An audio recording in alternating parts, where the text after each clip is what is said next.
Welcome to the latest episode of the M1 Fitness Podcast. Today I'm super excited to have our guest Greg Nuckols on the show. Greg has a BS in exercise science.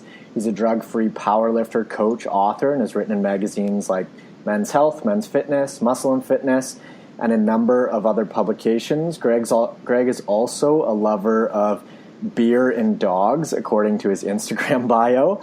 And I also love beer and dogs, so I know we're going to get along well. Welcome, Greg. Thanks for having me. Thanks for coming on, man. So before we dig into our topic here, can you just tell us a little bit about how you got into the fitness game? So it wasn't my intention. I went into college as a history major. Oh, no way. And at that point, I was already really into lifting. I'd been powerlifting for several years at that point and really, really liked it. But didn't know if, I don't know. I was a kid. And I'm not really just one to plan ahead in general. So I hadn't looked around to see just what careers were out there in general. So I didn't know if I'd be able to make any sort of respectable career out of fitness or lifting. Man, I always liked learning about history in school. So I was like, yeah, I'll be a history major. That sounds fun. Get to the senior capstone class in history and realize that I didn't want any of the jobs that I could get with a history degree either. That was the first time that really dawned on me. So I was like, you know what? I like lifting. I like coaching people. I'll just switch to exercise science. And that ended up being just kind of a snap decision. And it ended up working out really, really well. Yeah, clearly, definitely worked out well for you. That's awesome. And so when you say that you were already into lifting, I've heard some pretty crazy numbers that you kind of started out with lifting wise, just right off the bat. Can you share a couple of those numbers with us? So several numbers. So the first time I touched weights at all, I was 10. I had seen World's Strongest Man on TV and thought it looked really, really cool. And I bugged my parents to get me a weight set for Christmas, and so they did.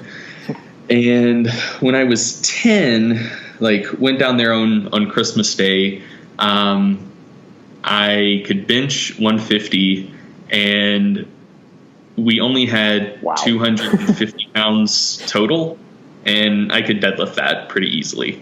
And so then I just kind of dicked around with lifting for maybe a year or so when I was 10-ish. And then at that point,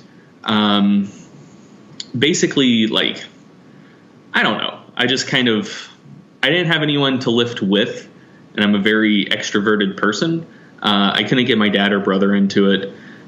So then I just kind of stopped lifting for 3 years or something. Took the first break in my career when I was around 11. And then picked it back up when I started playing football in high school.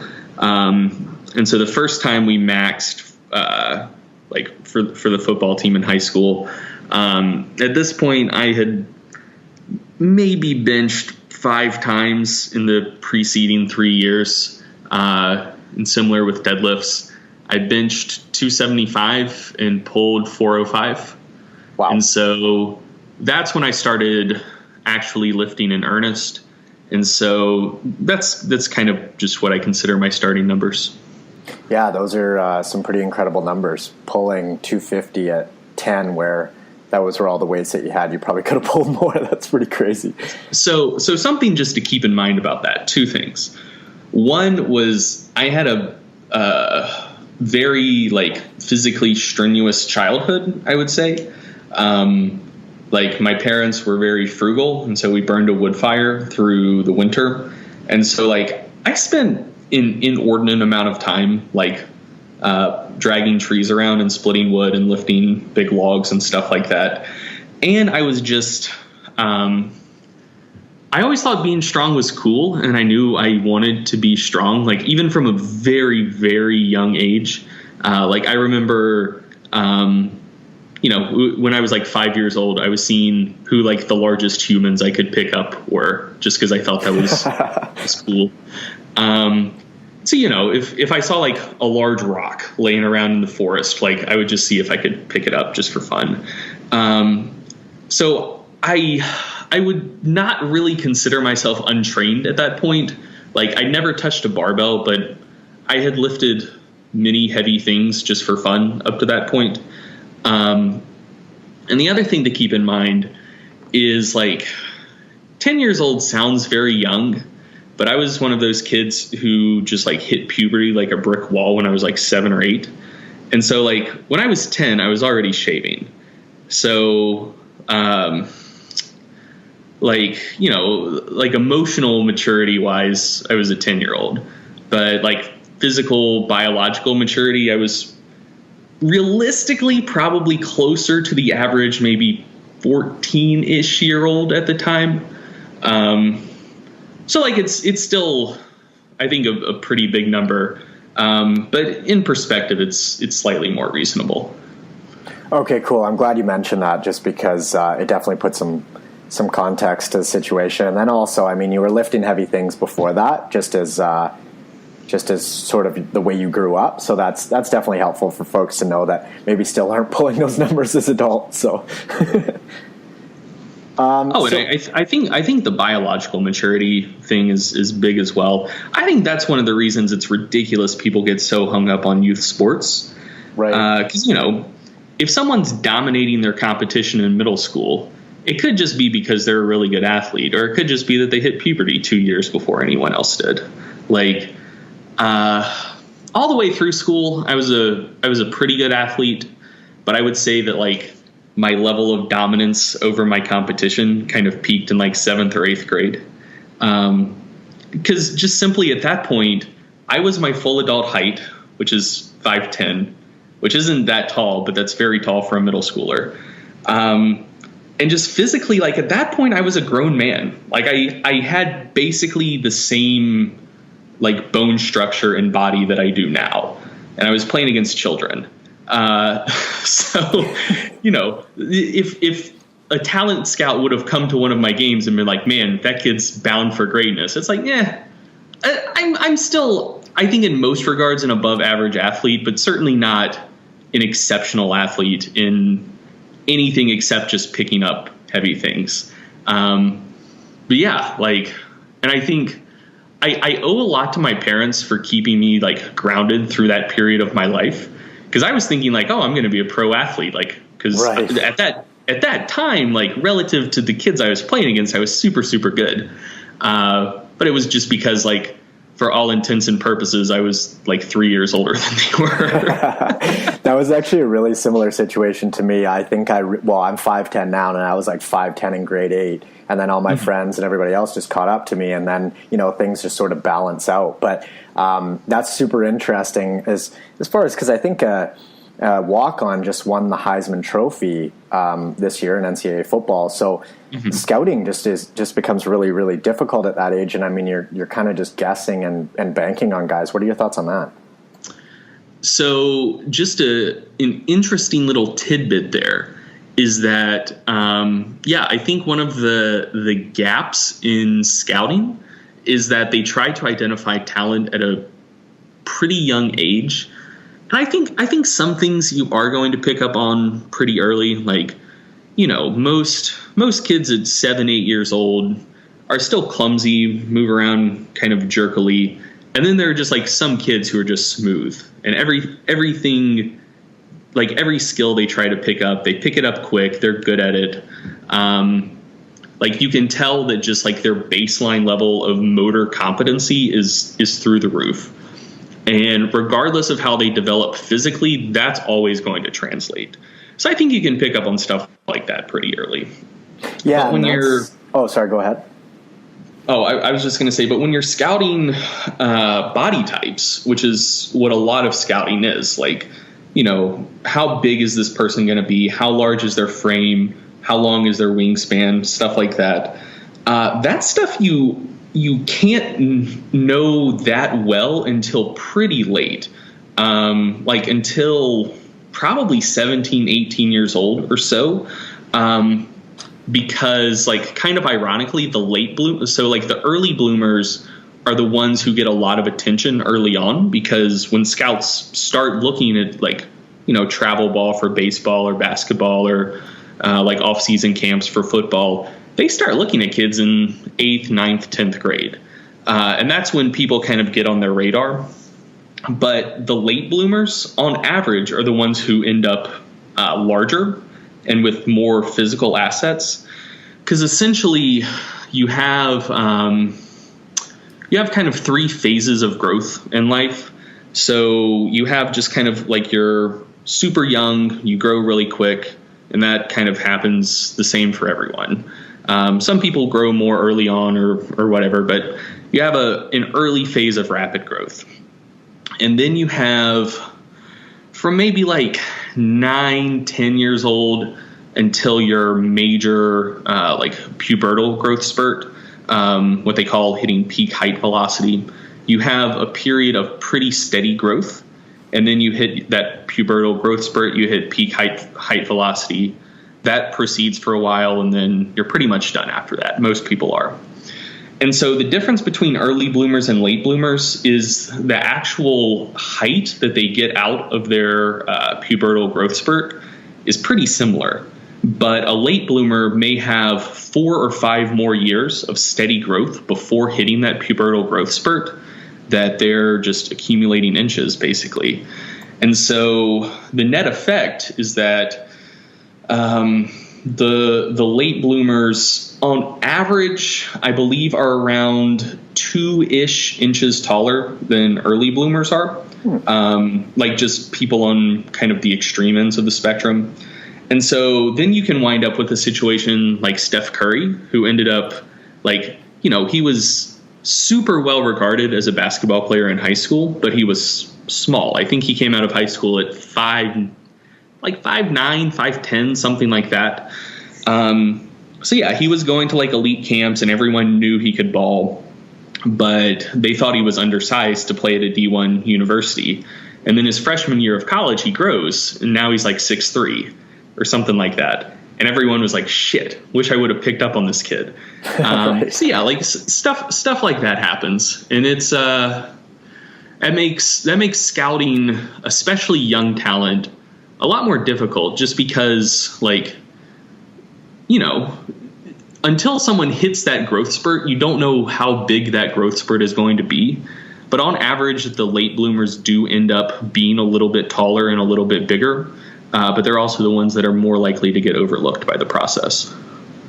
Right. And how do you think that factors in with this, as far as skill development, like maybe developing bad habits? If somebody is, there's a kid that's 6'5" in grade 8 and he can dunk on people, but once everybody sort of catches up to him and he gets to a higher level, how do you think that maybe someone who was, 5'11" developed other skills that they needed to, as opposed to that guy that, grew like crazy super, super early? I don't know. I think that's more of just like an individual type thing. Because on one side, the person who's 5'11" and maybe isn't quite as competitive when they're a little bit younger, they may just not be as motivated to keep pushing it because they may not think that they have that next level talent. Or on the flip side, they could be, 100% all in and think like, oh, I need to work on these other skills since I'm not going to have the physical aspects or the physical assets someone else may. And then they do gain those physical assets and they're super good. On the flip side, someone who has those physical assets early on may be way more motivated because they see how they're killing people and they think, oh, I have the ability to take this to the next level. And so that motivates them to train harder and pick up more skills versus someone who thinks that they can just coast by on raw talent forever. So I don't know. I'm honestly not sure how that works out in aggregate. But I think that more than anything, it would just be like an individual by individual basis. Cool. Yeah, that totally makes sense. And that was a cool breakdown. So, man, I could talk to you about that stuff all day, but I guess we should probably get into our topic here. So, first question is just how different are men and women when it comes to metabolism and metabolic rate? So in other words, do women inherently have slower metabolisms than men, or are there other factors at play here? You kind of hear that classic situation where the husband cuts out soda and is able to lose weight a lot faster than the woman who's putting in a lot more effort. So what kind of is going on here? So it kind of depends how you scale things and how you phrase the question. Because on average, men have higher metabolic rates than women, and just on a per pound of body mass basis, men also have higher metabolic rates than women. But those two things are 99% because men are on average larger than women, and men on average have less body fat than women. They just have less essential fat, like around their chest and hips. So when you scale things based on lean body mass, metabolic rates between men and women are, for all intents and purposes, identical. So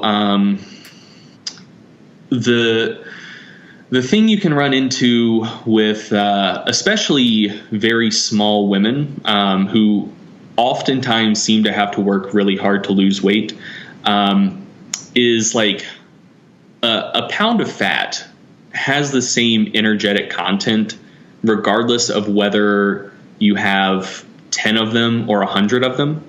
And so it may end up needing to be proportionally a very large. So to lose a pound of fat, the absolute decrease in net energy balance would need to be the same regardless of how large someone is. But for someone who's very small, that absolute decrease in energy intake or increase in energy expenditure would represent a very large proportion of their total energy needs. Whereas for someone who's much larger, that absolute decrease in energy intake would end up being a pretty small relative proportion of their energy intake, which can in some cases make it more difficult for people who are smaller in general, and also especially people who just have less weight to lose. Right. So is it kind of, in simplistic terms, is it easy for folks to think about maybe like a car with gas here? The bigger the car, the more fuel they burn? Or what sort of, I guess just thinking about a 120-pound female versus like a 200-pound male, you're talking like the percentages are going to be much more drastic? So I'm absolutely garbage at coming up with good analogies. I think in math. Math is quite literally my first language. I didn't learn how to read well until like third or fourth grade. But I was taking math like 3 or 4 grades ahead from the time I was in like second grade on. Oh, wow. So math is my first language. So when I think of examples and how to explain stuff, I think numerically before I think in like good analogies. Okay, cool. So, I mean, the easiest way to think about it is, let's say you have like a relatively small woman for whom like caloric intake at maintenance is 1,500 calories a day, which is definitely less than average, but that's not a ludicrously small number by any means. She wants to lose a pound a week. She may need to decrease calorie intake by 500 calories a day or something like that. At that point, you're at 1,000 calories per day, which is very few calories. And that's also a 33% decrease in energy intake. Whereas if you have someone for whom maintenance intake is 3,000 calories per day, which is probably a little bit higher than average, but is also not a ludicrously high number. If they have to decrease calorie intake by 500 calories per day to lose a pound of fat per week, that's a decrease in intake of like 16, 17% per day. So it's the same absolute decrease, but what you're going to feel from that decrease and how that's going to affect you physiologically, your body's probably going to process it more in terms of percents than actual amounts. Like it's going, if the larger person decreased their calorie intake by 1,000 calories per day, they're going to lose weight twice as fast, but that's the same 33% decrease in calorie intake. So that 1,000 calorie per day deficit is probably going to feel about the same as the 500 calorie per day deficit for the smaller person, but it would coincide with twice the rate of weight loss. And with the same absolute rate of weight loss, for the person that represents a smaller relative deficit, it's going to feel not nearly as severe. Like, it's going to be a lot easier to deal with. Right. Yeah, that was a great breakdown, man. So technically you'd think that, or I guess like intuitively, you'd think that more muscle and less fat would equate to better metabolic health in men, but that's not necessarily the case. So how does kind of testosterone and estrogen, those predominant male and female hormones, play a role in the primary differences in regards to muscle mass and metabolic health between men and women? So this is actually a really good example of Simpson's paradox, just for listeners who want to Google that, where basically you can have like paradoxical effects, like different effects in an entire population versus in subpopulations. So within women with more body fat and less muscle mass are probably going to have worse metabolic health than women with less body fat and more muscle mass. Same thing in men. Men who are leaner and have more muscle mass are probably going to be more metabolically healthy than men with more body fat and less muscle mass. But then when you compare men and women, you can't necessarily make those same assumptions. So women on average have less muscle mass and have more body fat than men, but they also tend to be a little bit metabolically healthier. On average, lower rates of cardiovascular disease, lower rates of hypertension, lower rates of diabetes, metabolic syndrome. And the reason for that is largely those differences in body composition are driven hormonally during adolescence. And those hormonal differences are also largely what contribute to the differences in metabolic outcomes. So the biggest player here is going to be estrogen more so than testosterone.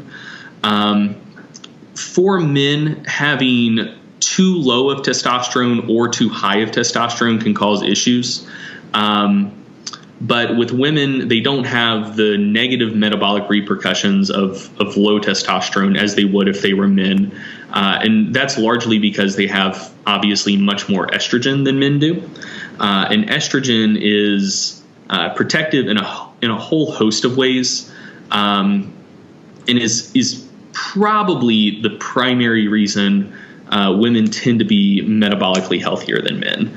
And one of the ways you can see that is that across the entire lifespan, women tend to have lower rates of diabetes and metabolic disease than men do, but that's especially true up until menopause. After menopause, when women's estrogen levels start dropping, they still tend to be in better shape overall than men just because they had been up to that point in their life. But that's when rates of cardiovascular disease and metabolic diseases really start ticking up for women when their estrogen starts dropping. The differences in lean mass and body composition in general seem to be primarily hormonally driven, but those differences in hormones also are what contribute to the different metabolic outcomes. Cool. So can you tell us a little bit about fat storage then, and how men and women typically differ in regards to visceral fat, so around the organs and abdomen for men versus subcutaneous between muscles and skin for women, so like that classic apple and pear shape? So the biggest functional outcome of that, men having more visceral fat than women, is that visceral fat is more labile. It's one, more metabolically active in general, so you can synthesize it faster and also break it down faster.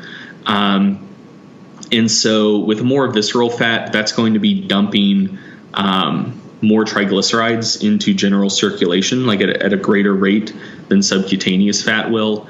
And also, because they're more metabolically active in general, they're going to release more inflammatory hormones called cytokines, and that systemic inflammation that can come about as a result of visceral fat accumulation, largely, at least partially mediate a lot of the metabolic and cardiovascular effects of obesity. So, two people with the same overall level of body fat, all other things being equal, the one with more visceral fat is generally going to pay a bigger price for that than the person with more subcutaneous fat. And due to those hormonal differences, men tend to accumulate visceral fat to a much greater degree than women do. Gotcha. Okay, cool. And then how about the hormones that actually fat tissue release? So the whole point of fat and how that, can impact metabolic health and things like appetite. Ooh, that's a can of worms.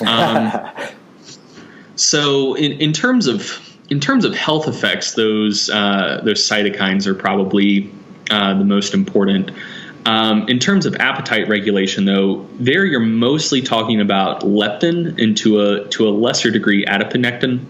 And so, appetite regulation between the sexes is a little bit different as well.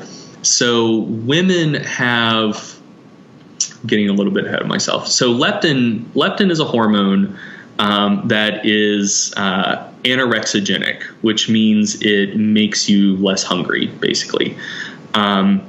And women have higher circulating levels of leptin than men do, if memory serves, but they're also less sensitive to the effects of leptin. So leptin decreases or increases tend to increase or decrease, respectively, appetite, less so in women than in men. No, I have that backwards. Women are more leptin sensitive. Men tend to be more sensitive to the effects of insulin on appetite. Okay. So the thing about insulin is it gets an undeserved bad rap, but it's a very powerful hormone for telling you to stop eating, basically, because after you eat, your blood sugar goes up, and then you're going to release insulin to clear that out. And when insulin levels start rising, that's your body basically sensing like, oh, I have energy in my system now that needs to be disposed of. It's time to stop eating. So insulin works to regulate appetite, and leptin works to regulate appetite. And so the article that this part of the conversation is based on, I wrote back in 2014, and I honestly don't remember whether men or women are more leptin sensitive versus insulin sensitive, but I do remember that there is a sex difference there. So hopefully the article will be linked in the show notes. Yeah, no, I'll definitely link that up. I promise you I knew this in 2014, but yeah, there is a difference in hormonally driven appetite regulation there as well. Okay, gotcha. Okay, cool, man. So let's switch gears a little, and then can we touch on muscle fiber type and sort of the tendencies that maybe women lean towards one muscle fiber type more so than men and vice versa? Yeah, so this is one of those things where there is on average a sex difference. So men tend to have a higher proportion of type 2 fibers, and women tend to have a higher proportion of type 1 fibers. But even within each sex, that's something where there's a lot more variability. So to draw a contrast there, when we talk about sex differences in hormones, say estrogen and testosterone, men on average have more testosterone than women do, and women on average have more estrogen than men do. And that is almost universally true. So, 99% of men are going to have more testosterone than 99% of women, and vice versa with estrogen. With fiber types, on the other hand, there are mean differences between the sexes, but there's considerably more variation within the sexes, so there's a lot more overlap there. So if you look at, say, like an elite female sprinter like Carmelita Jeter or someone like that, I would almost promise that she has a higher proportion of type 2 fibers than 90% of men do. And if you look at a really successful male marathon runner, I would almost guarantee that they have a higher proportion of type 1 fibers than 90% of women do. On average, women tend to have a higher proportion of type 1 fibers, and that also likely contributes to the metabolic differences as well to some degree, because type 1 fibers have a higher oxidative capacity. So they have basically when you have elevations in blood glucose or triglycerides or really any sort of energetic substrate, type 1 fibers are more equipped to handle those things, get them oxidized, get them out of the bloodstream, so they're not going to be hanging around doing stuff you don't want them to. And so that's probably something that contributes to some of those metabolic differences. But again, there are average differences between the sexes in fiber type proportion, but that's a sex difference where it would be foolhardy to kind of work on the base assumption that basically all women have more type 1 fibers than basically all men, and vice versa for type 2, because there is a lot more spread within the sexes for that measure. Okay, gotcha. And then have you seen any research on sort of training and then changing fiber type? So, I mean, we all have sort of a set amount or a tendency, but how much do you think that we can actually change or just alter our fiber type based on the type of activity that we choose? Okay, so that's a really good question. So for a 2.5 hour answer to that question, I strongly recommend everyone listening go watch Dr. Andy Galpin's 55-minute physiology lectures on fiber typing. There's 3 parts, and it's like legitimately like close to 2.5 hours in total. Wow. But the short answer is that back in the day, people used to say that you could have interconversions within the subtypes of type 2 fibers. So with training, type 2X fibers would tend to take on type 2A characteristics, and with detraining, type 2A fibers would tend to take back on type 2X characteristics. But you didn't really have any meaningful conversion between type 1 and type 2 fibers.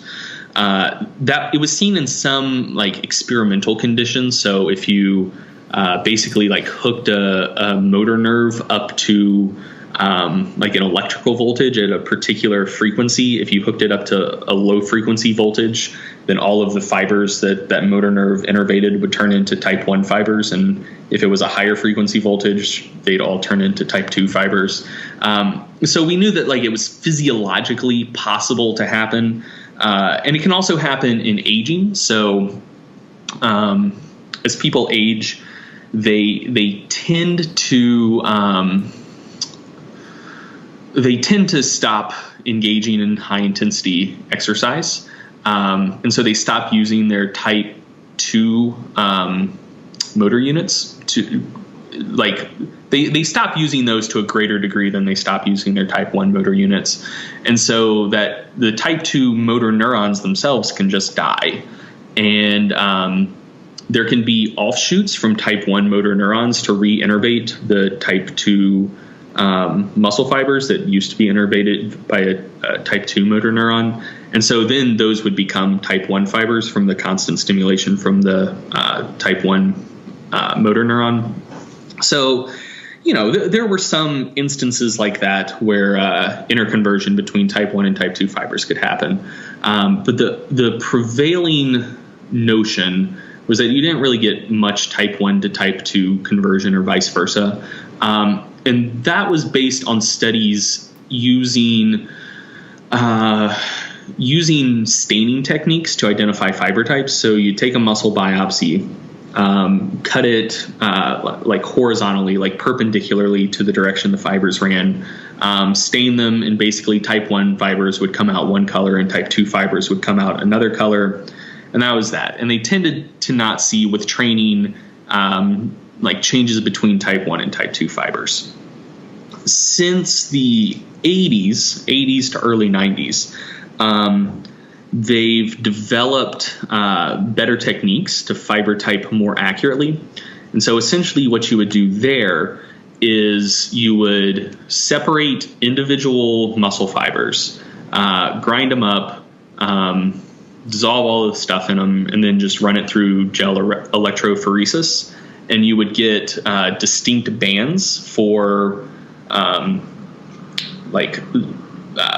2X myosin, 2A myosin, and type 1 myosin. And so then what people discovered is you have some populations of fibers that are basically all type 1 and basically all type 2A. And then you have hybrid fibers that have a mixture of type 1 myosin and type 2A myosin, and a mixture of type 2A myosin and type 2X myosin. And some fibers that have a mix of all three myosin types, and very few true type 2X fibers. And basically, untrained people are going to have a smaller proportion of true type 1 or true type 2A fibers and more of those hybrid fibers. And with training, depending on the type of training you do, those hybrid fibers will take on characteristics that are kind of indicative of the type of training you'd been doing. So the type 2A, type 2X hybrid fibers shift to become more 2A regardless. But the type 1, type 2A hybrid fibers with endurance training, they get a larger proportion of type 1 myosin and a smaller proportion of type 2A myosin, and either become true type 1 fibers or much, much more type 1-ish. And with resistance training or sprint training, it would be reversed. So they'd have a smaller proportion of type 1 myosin and a higher proportion of type 2A myosin and become much more type 2A-ish. So now we do know that there's a pretty fair amount of fiber type plasticity. Those true type 2A fibers probably aren't going to become true type 1 fibers and vice versa. But those hybrid fibers, which untrained people, I think around 20-ish% of their muscle fibers are hybrid fibers. Those will shift in the direction of the training stimulus you apply. So that does give a pretty fair amount of plasticity in terms of fiber type. It's still not going to turn someone who was kind of destined to be a sprinter or a high jumper into a marathon runner or vice versa. But for people with kind of a more normal-ish kind of 50-50 split in fiber types, which is most people, that's across most muscle groups, that seems to be around average. That could be the difference between 60-40 or 40-60, which probably does have meaningful functional outcomes. Wow, that's a brilliant breakdown, man. So how do you think that sort of ties in with, say, someone's tendency to use, say, fat for fuel or use primarily glucose? Does that depend on more so just the activity that they're doing, or is that sort of how someone's fiber type is set up? Is that tied in there? On average, people with a higher proportion of type 1 fibers use more fat, either at rest or at any relative exercise intensity. Reason for that is type 1 fibers have, that's where the vast majority of your mitochondria are. And your mitochondria within your muscles are what is going to be breaking down fat during exercise. And so with a high proportion of type 2 fibers, you're probably going to be better at anaerobic exercise. So explosive stuff, sprints, all of those types of things, basically because they're going to have more stored ATP, phosphocreatine, more glycogen stores. They can break down more glycogen anaerobically. But when you're talking about oxidating fat, that's going to have to be in the presence of mitochondria. That is a purely oxidative thing. And it's relatively inefficient to oxidize fat versus carbohydrate. Essentially, especially during exercise, what you're interested in, or what your body's interested in, is can I keep ATP levels where they need to be? And in terms of efficiency of getting ATP, you're interested in basically like how much ATP can I synthesize per unit of oxygen that I'm putting in, and how quickly can I synthesize that ATP. And your body likes to use fat at rest, basically because you have, unless you're just absolutely shredded to the bone, most people, as far as your body can tell, have like a nearly unlimited supply of fat as a fuel source. But then as exercise intensity starts increasing and those ATP needs, like ATP resynthesis needs, start ramping up, and your body's like, oh crap, I need to get more ATP quicker, it's going to start relying more and more on carbohydrate. And if you have more type 1 fibers and you're more well trained and have more mitochondria, then it can make do with fat for longer and at higher exercise intensities. So yeah, people with more type 1 fibers, and especially more people with type 1 fibers that are aerobically trained, are going to be burning a higher proportion of fat at rest. And also as exercise intensity starts ramping up, they can be burning a higher proportion of fat for longer, and it takes higher and higher intensities for them to start becoming more and more reliant on carbohydrate as their primary fuel source. Gotcha. And so I've heard, and I actually noticed this myself too, when I experimented with the ketogenic diet a little bit years ago, that you just kind of don't have that, second, third, fourth gear. Is that sort of what you're talking about when, you need ATP, you need some carbohydrate, and you need it now in order to fuel that high intensity exercise? It depends when you're trying to hit that gear. So if you're like completely fresh and going for like a 1 rep max squat or doing like a 40 meter sprint or something like that, you're doing that with almost entirely ATP, phosphocreatine, just those stored high energy substrates. Doesn't matter how your body's handling fat or carbohydrate. Like that's essentially irrelevant.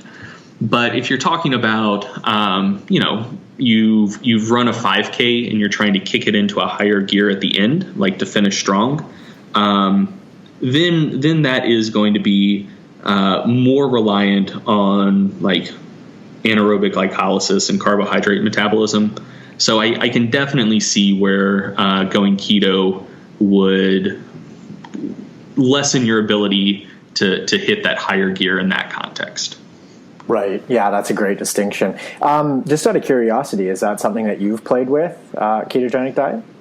I have. I enjoy it personally because I like meat. I think my ideal diet, if money and time were no object, I would live on meat and fruit. I love meat and I love fruit. Not crazy about vegetables. And most carb sources, they're okay, but they're kind of take it or leave it. Like I would rather eat more steak than eat a potato along with a slightly smaller steak for the calories. So yeah, I don't know. I would be, when I went keto, I didn't like giving up fruit because I do really, really like fruit. And berries especially. Oh yeah. But in terms of just like a diet that's mostly like based on fatty meat and cheese, like, oh yes, it's beautiful. I love it. Like it fit my dietary preferences very well. And I actually felt pretty good when I was doing it. Training, I think, took a small hit at first and then recovered. First week or two, I craved carbs a little bit, and I think that mentally I wasn't quite as sharp, but then, that came back and I felt more or less normal. But the two reasons I got away from it is one, it started, for me at least, to become more of like a rigid constraint model versus a flexible constraint model. And I kind of felt like, if I ate any non-keto foods, that I'd committed like some sort of serious transgression. And I think I have a pretty healthy relationship with food overall. And that was like the first time I'd really felt something like that. which is something I wasn't into. And the other thing is, like, if you are trying to be a little bit more laid back about it and kind of putting yourself in situations where there's going to be stuff you want to eat that is non-keto, it kind of made social events a little awkward. And also, like, I'm married and I felt pretty good on keto, and my wife did it with me and she felt terrible on it. Oh, wow. And that's kind of anecdotally something I've observed. I think a lot of men kind of do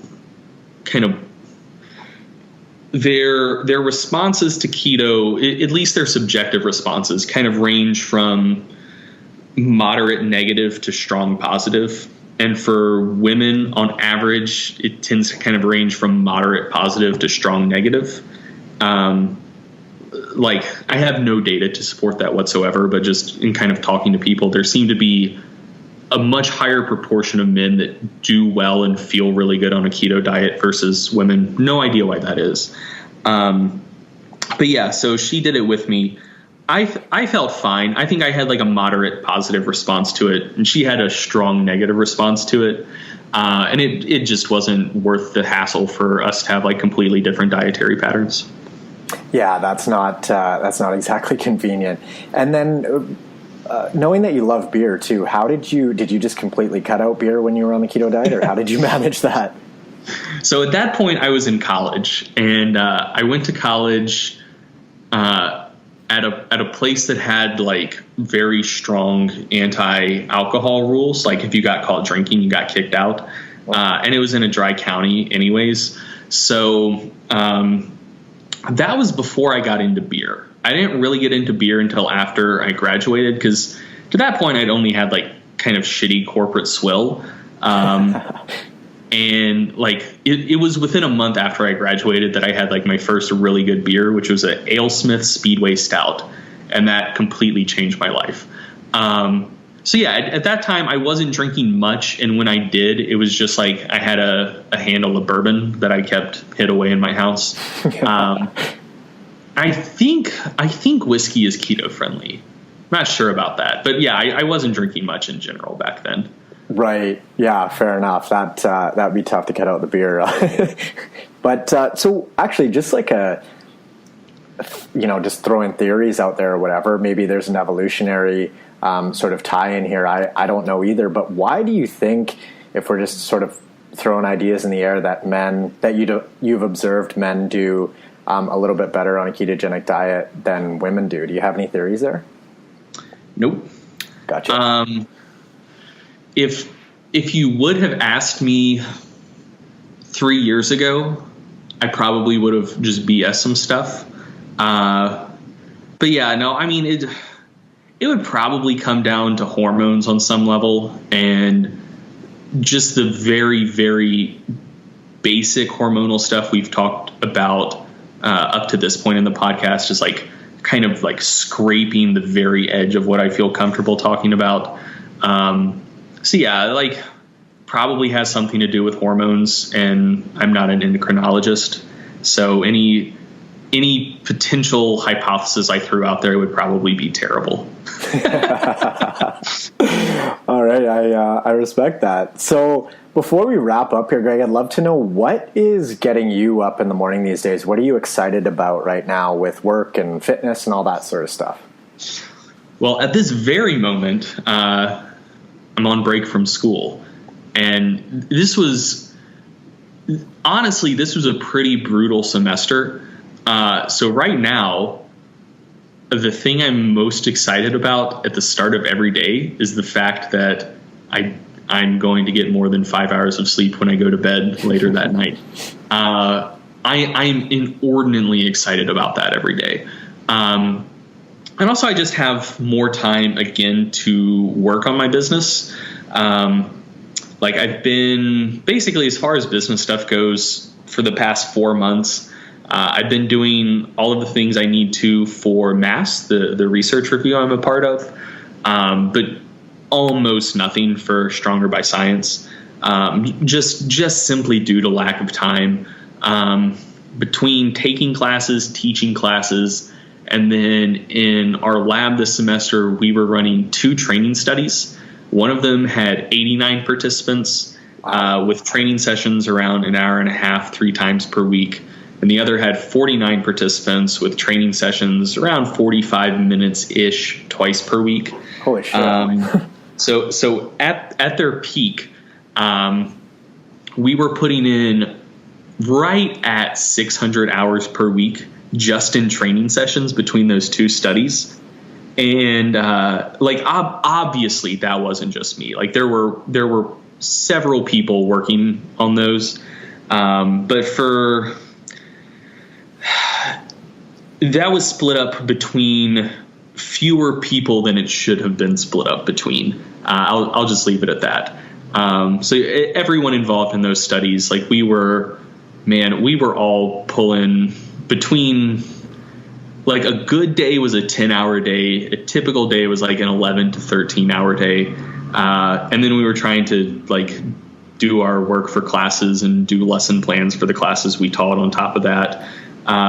So then I'd finish up with all of that stuff at like 3 a.m. and be like, well, should I try to write a blog post or should I try to get 4 hours of sleep before I have to wake up and do it all again?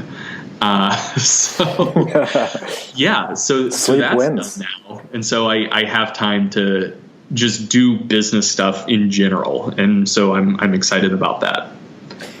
Very cool, man. Well, if folks are interested in learning more about your work, maybe mass, all that sort of stuff, following you on social media, where can they find you?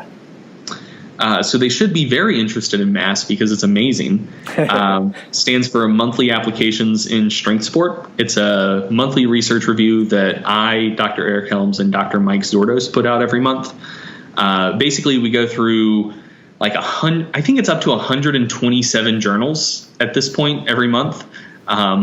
Pull out all of the articles that look at least interesting and relevant on some level, and then narrow that down to the 7 best new studies that are going to be useful for strength athletes, physique athletes, or people that coach strength or physique athletes, both to help you just learn more about physiology and programming, but then also to like stuff that you can implement to improve your day-to-day practice. So yeah, you can learn more about that at strongerbyscience.com/mass. The vast majority of the stuff that I've done for my own business is just on strongerbyscience.com. I'm reasonably active on Facebook, less so these days than I was before school started. But that's just under Greg Nuckols. My current profile picture is me gesturing like Vanna White style at a Belgian blue bull when I was in Belgium. So if you don't know what these things are, they're cattle that have a myostatin deficiency. And so they're just jacked out of their minds. And I don't know where I got this idea, but I thought that they were just kind of like an aberrant mutation. And, like maybe a couple people had them and they were just kind of like a freak show type thing. But no, they're like all of the cattle you see in Belgium. Oh, wow. So, I thought it was a mutation as well. I thought there was something else going on there. No, like it is a mutation. But the Belgian people were like, hey, these cattle grow really big and really jacked and produce a lot of meat. What's not to love? And so I'm pretty sure it's like the dominant cattle breed in Belgium now. Like when we were driving around, we saw them everywhere. And the first one I saw, Thomas, the guy driving the car, was like, pull over. I need to get a picture. And he was like, what? It's just a bull. And I was like, but it's a Belgian blue. He's like, yeah, they're everywhere. I was like, it's still awesome. So we pulled over to the side of the road and got a picture snapped with that. So yeah, if you want to look me up on Facebook, just look for a bearded guy with a very large bull in the background. And I have a Twitter and YouTube and Instagram, but I don't use them all that much. So not even worth bothering with. Okay, cool, man. And then something that I'll plug for Greg is that he's got some squat, bench, and deadlift guides that are incredibly detailed. If you're interested in that, I'd highly recommend those. And then Mass is, he teamed up with Eric Helms and Mike Zordos on that. And Eric Helms was on podcast number 3. So if you like that, go check that out as well. And Greg, thanks so much for coming on the podcast, man. I really appreciate it. Appreciate you dropping some knowledge on us. Yeah, thanks for having me. I had a blast.